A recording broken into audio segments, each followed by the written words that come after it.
Hi friends, তো দেখো আমি রেডি হচ্ছি, মুখ টুক মুছে মুখ টুক ধুয়ে এসেছি। তো ভালো লাগছে না। এইবার দেখো আমি রেডি হয়ে গেছি। কোথায় যাচ্ছি বলো তো? মায়ের কাছে যাব। তো বাইরে না খুব ঠান্ডা লাগছিল, তাই ওই সোয়েটারটা পরে নিয়েছি।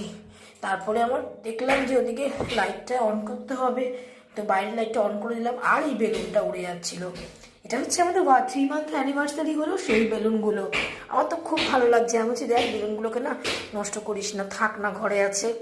তো রেডি ফেডি হয়েছি, এবার ঘড়ি পরবো। আমার এই বড় সমস্যা ঘড়ি পরা নিয়ে। আর কি করবো, বাইরে নিশ্চয়ই আওয়াজ পাচ্ছ দুম দুম করে। তো একটু অ্যাডজাস্ট করে নিও ফ্রেন্ডস, কারণ কি আমাদের বাড়িতে না কাজ হচ্ছে। আমাদের রান্নাঘরটা হচ্ছে নতুন করে। অনেক আগে ছিল, যখন আমার শ্বশুর মশাই বেঁচে ছিলেন, তো উনি মারা যাওয়ার পরে সমস্ত কিছু ভেঙে চুরে এতদিন ফাঁকাই ছিল।